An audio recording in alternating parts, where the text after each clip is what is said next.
Welcome to another edition of the Game Preview Podcast. I'm rested up. Cynthia's not because she had a busy Christmas weekend for her real job, the NFL Network, kind of a big deal. Now joining us as she does each week, we're talking Jets-Seahawks as the Jets go to Seattle in Week 17, the longest trip of the season for the New York Jets. And look, when they play Thursday Night Football, they lose to the Jaguars.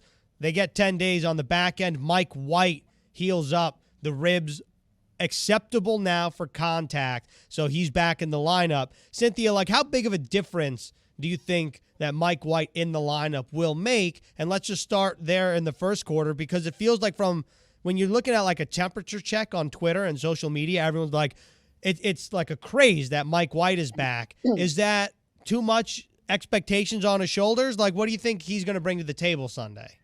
Well, we all know Twitter is the absolute best resource for the most cutting-edge, truthful news to come out in any moment at any time. But that being said, they are kind of right. Because when I look at Mike White and the difference that he makes in this offense, it's really about the ability to complete the downfield passes, as in those 10-plus air yard attempts that are game-changing plays. If you cannot complete downfield passes, it becomes extremely hard to consistently win. So when you're looking at Mike White's performance on such passes, 552. That's the number of yards he has on those passes. And when he was playing during that span, that ranked first in the NFL. And by the way, he has a 108.2 passer rating on these passes. That ranks sixth best in the NFL.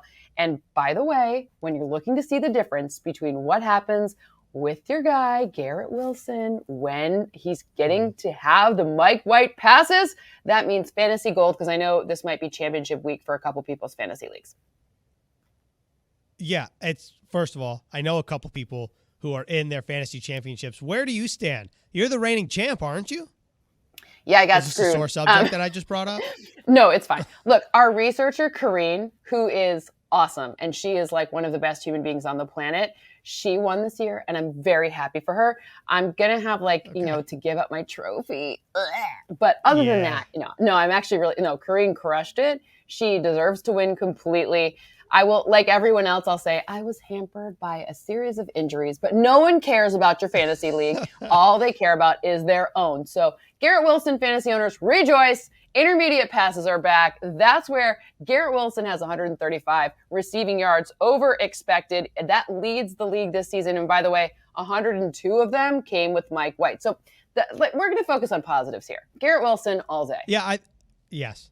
Positive vibes only. And for Garrett Wilson, he's 4 yards away, Cynthia, from reaching 1,000. He'd be the first Jets rookie receiver to do so in franchise history. You would imagine that would come in a couple days when the Jets take on the Seahawks in Seattle. But for Mike White, the passing numbers, they speak for themselves. He's hit 300 yards in each of the first two games that he played this season against the Bears at MetLife and then in Minnesota. He had a great game.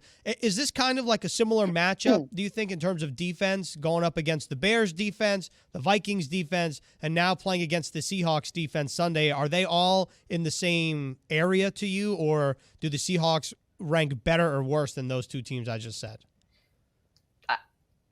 I'm going to say, all right, the Vikings are really susceptible to the pass, but they're better against the run. Mm-hmm. The Bears, because Justin Fields runs so much, they're just different because it's just different because the possession timing is a lot different. Now, this team, they have some points of vulnerability. And in fact, the one that stands out to me the most are on short passes. So anything under 10 air yards, they're the most vulnerable in the league. Highest passer rating given up on short passes, which means Mike White has a lot of different opportunities and looks, both because this team isn't so great against the run. They're not so great against the pass overall, but specifically those short passes, that's a pretty dangerous way to live if you're the Seahawks defense, because that's the way you escape pressure.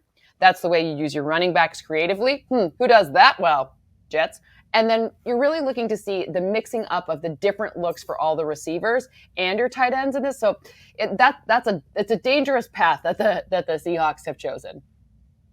Well, when you look at the Seahawks statistically, and this is not like next-gen stats, these are just very bare-bones stats, their passing defense is statistically the strength of their defense. They're ranked 17th against the pass. They're the 29th overall defense, 31st against the run, 28th on third down, 29th in scoring, allowing an average of 25.3 points per game.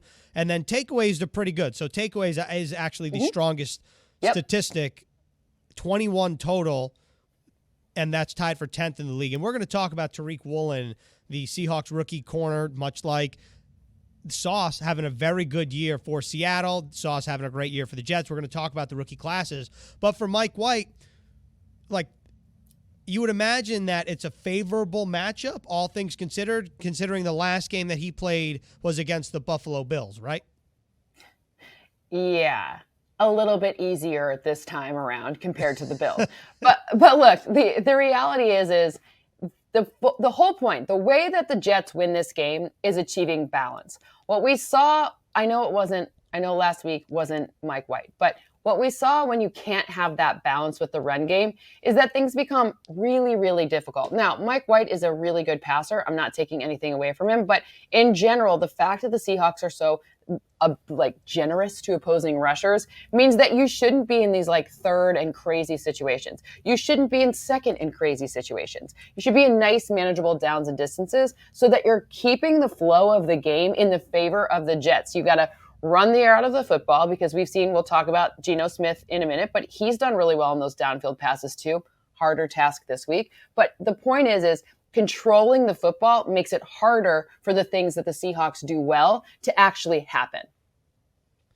Yeah, and Mike White in 3 games this year, it's interesting because he's 1-2 in 3 games. He's thrown for 952 yards. That's an average of over 315 yards per game. He has 3 touchdowns, 2 interceptions. The Jets very well could have and potentially should have won the game in Minnesota. They went 1 of 6 in the red zone. That's obviously going to be a big focus for the Jets, who really haven't found the end zone a whole lot recently. And then you think about what the Jets did in Buffalo. Everyone's considering Mike White played pretty well in Buffalo, given the circumstances, where the game was, the weather, just how good of a team Buffalo is. And so it's an interesting kind of, I don't know what the right word is, but on one end, people, I think, look at the situation and you're like, Mike definitely gives us the best chance to win. That's why he's named starter. And then on the other hand, the Jets are 1-2 with Mike White in the game. Do you think that the missing piece is as simple as the balance on offense, or is it something more than that? I think that there's a few missing pieces. Number one, the balance on offense is the key to this one. Also, you said it before. I think you said they're the 29th ranked scoring defense, the Seahawks, meaning this is the team where you can see how the red area really works. We're also kind of being a little unfair to Mike White in the sense of, sure, those passing numbers are out of control, but I don't think he passes for 300 yards in this one because I don't think he'll have to because of the balance.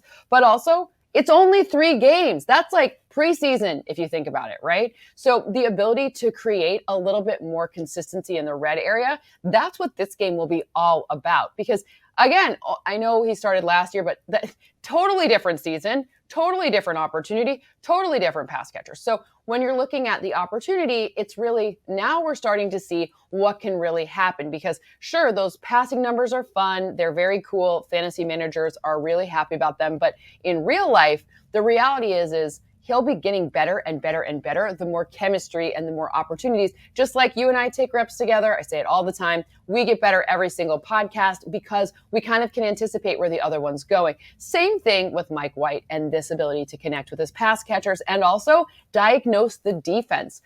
Pete Carroll is very good at mixing up coverages, showing weird leverages, meaning is it man? Is it zone? Ahead of the snap, it's trying to confuse someone who doesn't have a lot of NFL experience. So this is a game where Mike White will be smarter and smarter, and we'll be able to see that become kind of one of those things where it just, you're like, oh, like he only has to pass for 270 yards, but this is 3 touchdowns, right? Because it's a lot more efficient. Yeah, it's going to be interesting to see how it all shakes out on Sunday. I think the crazy part for me is that this is Mike White's 7th start in the NFL, and the passing numbers are off the charts. Definitely something to keep in mind as the Jets keep on moving forward here. Only 2 weeks left in the season, which is I have absolutely a request. Crazy. Okay. How do I get one of those Mike White t-shirts? Oh. Who do I got to know great question. to get a Mike White t-shirt? I think we can make something happen. You know, I want to wear it coming into game day morning at like 3 a.m. You know who will love it more than anything? Rich Eisen. Biggest Jets fan around. If I had a Mike White t-shirt, that would be so funny because he might be a little jealous, and I kind of like making Rich jealous. You know.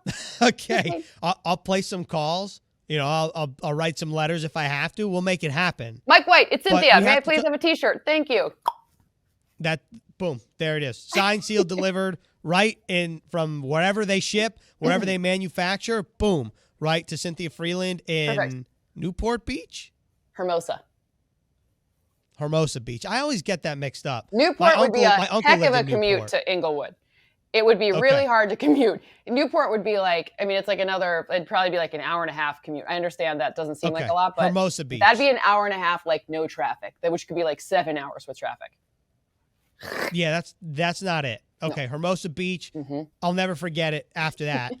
Now we're going to the second quarter. We got to talk about Geno Smith, okay? Because this is like, have you ever seen anything like this? Where, by the way, Geno Smith, before this year, his career high in passing yards was 3,046. That was in 2013 as a rookie with the New York Jets. And now he's having a career year, 3,886 yards, career high, 27 touchdown passes, 9 interceptions. His career high as a starter was 13, and that was back in 2014. And he's completing a league high 70.7% of his passes. Mm-hmm. Like, have you ever seen anything like this? To be in year 9 and to have the type of year where you're not only having a career year, you're having one of the best years in the NFL?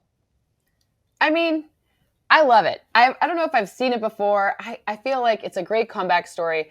I love that of those 27 passing touchdowns, 25 of those are on those downfield passes that we talked about, the 10-plus air yard passes. So what I'm trying to say is that it's not just his receivers creating magic for him after the catch. There's no run after the catch there necessarily. It's really, he's doing the work too. The downfield passes are working. The deep ball is working. It's been really fun. I just need to know, remember that after the first Broncos game when he's like, I told him that, whatever that quote was. I want to know like how long he had been rehearsing that, like 2015, 2016, like how long has that one been in the can waiting to come out, Yeah. So if you don't know what Cynthia's referring to, week 1, Russell Wilson plays his former team as a Denver Bronco. The Seahawks win.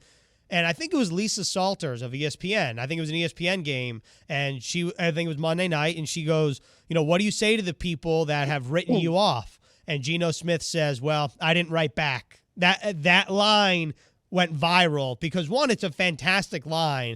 Rehearsed or not, the fact that he thought of it, incredible. Totally. I think, it's a great story, to your point. This is like what makes the NFL the NFL. You could try to write this kind of stuff as you wish.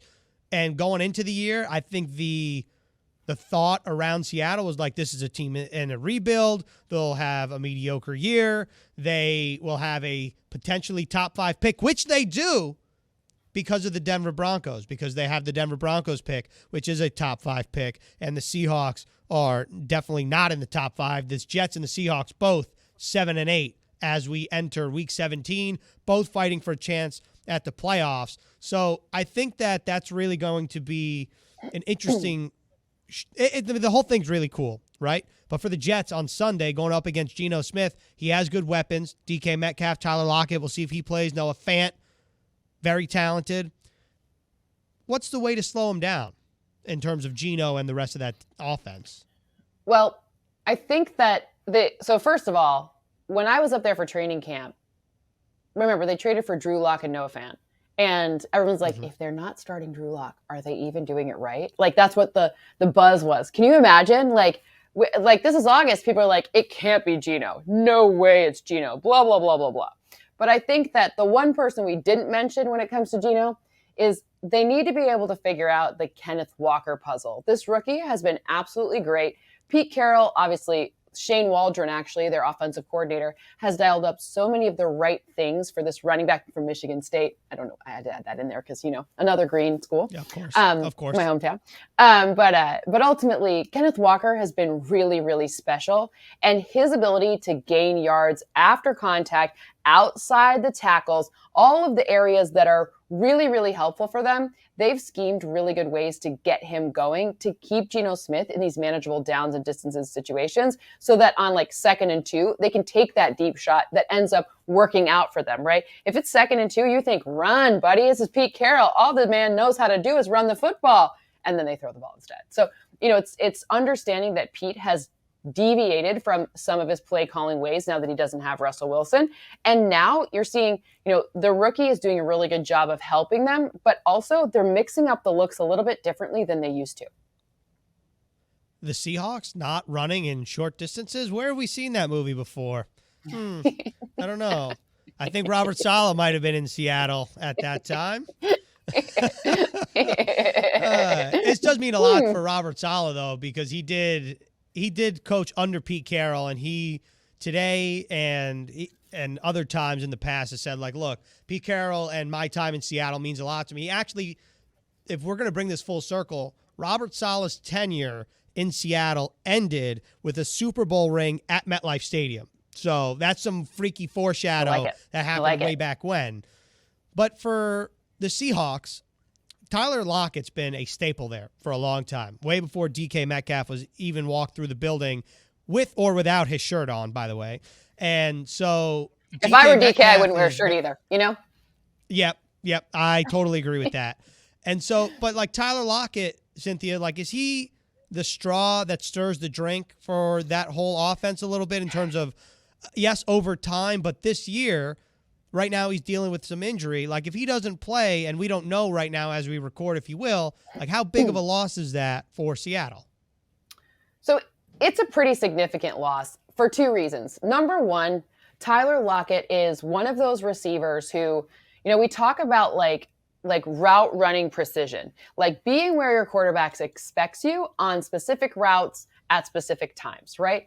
Well, Tyler Lockett is not only great at that, he's also excellent at adjusting when the play breaks down and things are nonsense. I mean, I think he got a lot of firsthand experience doing that because that's like Russell Wilson's bread and butter, right? Things break down, Russell Wilson improvises, that's how it worked. So Tyler Lockett, not only is he like beautiful route runner, but also the ability to adapt is something he has maybe instinctively, or maybe he's learned, or maybe it's both. So that's a big loss because DK is a bit of a different type of a receiver. DK is massive in like stature in every way possible, but we've seen him be prone to some drops. We've seen some interesting things that just the polish that Tyler Lockett has.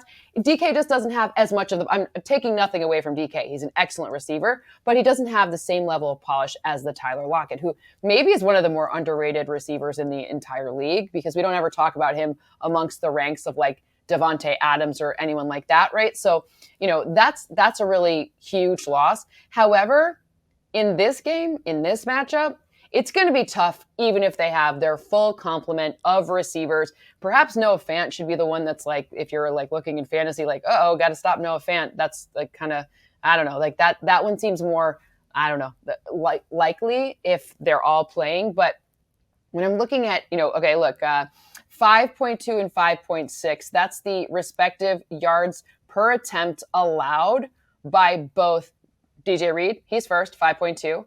And then, of course, Sauce Gardner at 5.6. So this is not a great opportunity on those downfield passes for a lot of connection. And in recent weeks, we've seen that number from Geno decline. It's a fact. Maybe it's because Tyler Lockett has been banged up. There's some egg and there's some chicken here. But at the same time, we've seen those numbers decline and we've seen the Jets numbers increase. So perhaps, and by the way, Jets are playing a little bit more man now, and man on DK or man on Tyler is a little bit harder too for them. Okay, so a couple things here. I got two things. We can call it the 2-minute warning before we go to halftime. Ooh. One is, and they're just comments. They're not even questions. They're just comments. You mentioned Noah Fant. Well, Evan Ingram for the Jaguars last Thursday led all pass catchers and the Jaguars, 7 receptions, 113 yards, something to think about for this Sunday, especially if you're in the fantasy championship. And then the other thing that I'm really interested to see in terms of the matchup Sunday, you mentioned DK and Tyler Lockett and DJ Reed and Sauce Gardner. Obviously, this is going to be like a fun matchup to watch between those four guys. I want to know I'm curious if maybe the Jets try to shadow a little more than they have. We've only seen it a couple times. We saw it against the Bills when Stephon Diggs lined up against Sauce in the beginning of the game. That was mostly DJ Reed. Well, DK Metcalf is a lot taller and thicker than DJ Reed. But if he lined up against Sauce Gardner, you're talking about 6'4" DK Metcalf, 6'3" Sauce Gardner. DK's 35 pounds heavier than Sauce. So just something to keep in mind as the Jets line up defensively, who's going to be where. I think it's going to be interesting. Now, for halftime, I figured this is going to be unique because usually we talk about something non-football related, but because this is the game preview podcast, I think that we're not really going to touch on this in terms of one of the four quarters, but it's very pertinent because there are only 2 weeks left in the season. Jets and the playoffs. Those two words have not really been synonymous as of late. They have a 10-year drought. The path is crystal clear for the Jets. You win each of your next two. The Patriots lose/tie one of their next two against Miami this week, against the Bills next week. And if the Jets win both, the Patriots lose one or tie one, the Jets are in. Simple as that. With that being said, what is your take on the situation that lies ahead for the Jets? And how big of a loss is Tua Tagovailoa for the Dolphins going up against the Patriots? First of all, I have the Patriots holding up their end of the bargain for the Jets this week. That said that really backwards. Okay. AKA I have them losing. So you have the Dolphins beating the Patriots. I do. Even with week. Teddy Bridgewater.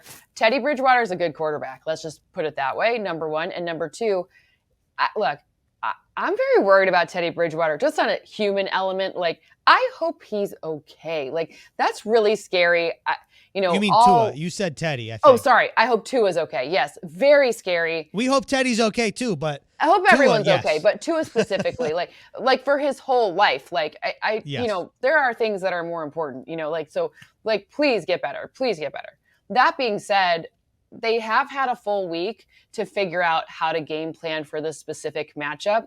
And the Patriots secondary is quite beatable. So I think that, Tyreek Hill, Jalen Waddle, the fact that I saw them blocking for each other, you watch the Jalen Waddle, deep passes, or you watch the Tua to, Tyreek, all of the run after catch stuff. And you know who's the lead blocker? The other one. I don't care which one it is. It's the other one that's blocking for them.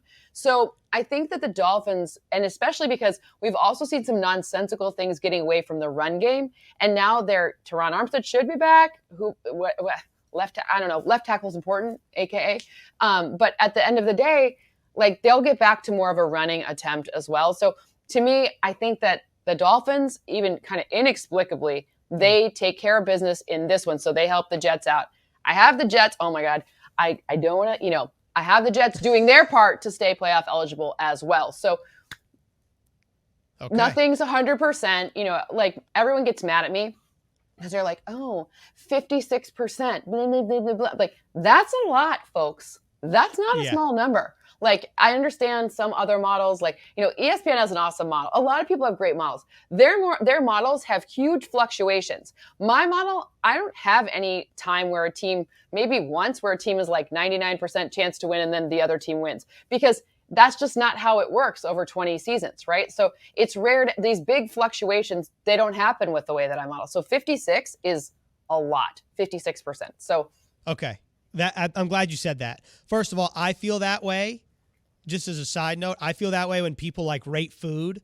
They're like, oh, it's a 7. I'm like, listen, 7's a big number because 5 is average. So if a meal is average, it's a 5. Simple as that. That's not a harsh grade. You have to keep that in mind. So with that being said, to put a bow on that, you have next week, week 18, being a win and in situation for the New York Jets and the Miami Dolphins, because in your model, you have the Dolphins winning, which eliminates the Patriots, and the Jets winning, which means that the 7th seed in the AFC comes down to the Week 18 season finale in South Florida, Jets-Dolphins, in what should be, and I think a lot of fans would hope to be, the Sunday night game, because that would be incredible. Winning in. Listen. Yeah. The man who runs Sunday Night Football is a very smart man. It's all about, I was saying to, I give my unsolicited picks for which game I'd like to watch in that window. He never asks, but I tell him anyways. And I'm like, Can we do this one and this? There's some rules about which broadcast network has it. I'm like, just go get it. This flex, blah, blah, blah, blah. I don't know any of it. Just go get the good games. We want the good games. Yeah. No more of this. I almost fell asleep. I almost fell asleep watching the Colts. The Colts, that game was like, the Colts and the Chargers was like, I gotta go. Oh, good thing I'm getting paid to do this. Oh, I gotta go. go. So what you're saying is that you would want Jets Dolphins in there. I need Jets Dolphins there. I need it. Okay. I'm glad that was a great halftime. And no one wants Jaguars Titans. If that's what it ends up being, I'm gonna lose my mind. No one wants that. That's the game no one wants. Okay. Because if Derrick Henry isn't 100%, that's not even going to be a good game. Everyone cross your fingers that Cynthia's model comes to fruition, because next week would be a true win-in scenario, and it wouldn't be anything but controlling your own destiny. That would be a lot of fun, okay? Come on, make it happen. I can come to a playoff game. Come on. I love it. Before that, though, the Jets need to take care of business Sunday in Seattle. So, yes, they end the season back-to-back road games. With that being said, this is kind of, for the third quarter, this is kind of a storyline for the game, I would say, but it's not individually matched up in terms of player and player. But these two teams, Jets-Seahawks, have debatably the top two rookie classes in the NFL. You have Pro Bowl corner Sauce Gardner. You have Pro Bowl corner Tariq Woolen, who ties for the NFL lead with 6 interceptions. Then you're talking about 2 starters for the Seahawks on the offensive line, left and right tackle, in terms of Charles Cross, the number 9 pick, Abraham Lucas, the 3rd-round pick, Kenneth Walker in the backfield, the 2nd running back taken in the draft. The first one was, of course, Breece Hall, who will not play in Sunday's game because he's on injured reserve. But also needs to be factored in there. Yes. And then in the secondary also for the Seahawks is Sauce Gardner's teammate Kobe Bryant, who the Jets coached at the Senior Bowl. A lot of storylines here. All this to say, though, is like, how rare is this? Like, to have the amount of rookies on each individual team playing at the level that they are. I mean, look, every season before this past year, I think when we thought about Pete Carroll, you're like, well, he has Russell Wilson. And then you're like, okay, well, but I guess maybe this is my, we got to give Pete Carroll his flowers, because the man can coach. The man can figure it out. No Russell Wilson. Everyone thought this team was garbage, and now look at where they are, right? So lots of great storylines here. I mean, look, we love the coach of the Jets, of course, but his mentor, they've learned each other. That's a very cool kind of situation. And the fact that these teams, like the Seahawks, are known for having good drafts, but the Jets just absolutely have crushed, not just this past draft, but the draft before. So many great players coming out of the since. I mean, I think we have to give lots of credit due here. Yeah, I think it's a great point, and I think a lot of classes get compared. Like, when you have a good draft class, everyone, I think immediately the comparison is like the 2017 Saints draft class, because it felt like that was a franchise-altering draft class for New Orleans, with Ryan Ramczyk, Alvin Kamara, Marshawn Lattimore, Trey Hendrickson, the Cincinnati Bengal, was a part of that as well. There were a lot of core pieces there. Yep. And for the Jets, between last year in 2021 and this year in 2022, Elijah Vera-Tucker, Elijah Moore, Garrett Wilson, Sauce Gardner, Breece Hall, Jermaine Johnson. There are a lot of pieces here for the Jets moving forward, and a lot of young pieces here. So that was a fun little note. But for the Seahawks, as we end the third quarter, just Tariq Woolen, we got to talk about him, because it seems like he's getting the most love, considering he's a Pro Bowler. But the flashy numbers are there in terms of the interceptions. How is he playing on a down in and down out basis? He's a risk taker, right? For me, it's maybe not as true anymore, but you think of the old Marcus Peters, jump and you get this interception, or you can get beat. That's kind of, it's a more risk. He's more of the risk taker, but that's a good like good complement to what they have going on with their total secondary. So that's the cool part about what you've seen from Tariq Woolen is he's been able to handle himself. This is not a good defense overall. When your run defense is as vulnerable as the Seahawks run defense has been, and you're asked to come in and like that is not fun. That is not a fun situation to be in. So when you're getting those passes, you're getting them in situations where you don't know if a pass is coming, right? 2nd and 2, like I keep saying that, or 3rd and 2. They could run, they could pass, whatever, right? So you're being asked to defend like some pretty gnarly passes. And you have to remember, he was putting up these good numbers before the Rams got bad. That's not very nice to say, but it is the truth. And also, I mean, look, Cooper Kupp was there. He's great, like, obviously. So, you know, these are against some real teams. Like, nobody thought that the NFC West would shake out the way that it has shook out. But, you know, that is where I give him a ton of credit. He has done really well. Their young secondary is a really bright spot of this team. Look, I'm not going to say that there's a pipeline between the Senior Bowl and the Seahawks, but just because Jim Nagy used to be a scout in Seattle. But this draft class, Kobe Bryant, Abraham Lucas, who was the other guy? I was just Tariq Woolen, all Senior Bowl guys. Jim Nagy doing a great job in Mobile, Alabama. Shout out to Jim. And then let's wrap up in the fourth quarter here, Cynthia, the Jets' offensive line and the rushing game for the New York Jets, their running game. Because when the Jets run the ball over 100 yards, which is not like a huge number to begin with, they've only lost one game this year. They've won 5. So clearly when the Jets run the ball, they have success as a team. How do the Jets get back to their winning ways in terms of the offensive line? And is it as simple as having Mike White complete some of those intermediate passes?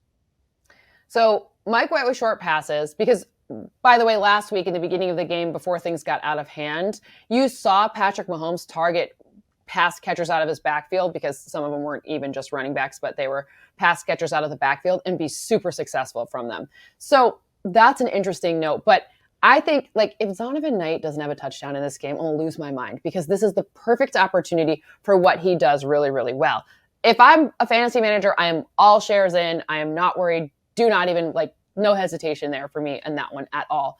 It's going to be, this is like the type of game that the offensive coordinator's like, this one makes a ton of sense to me for a lot of reasons. One, experience with Seattle, duh.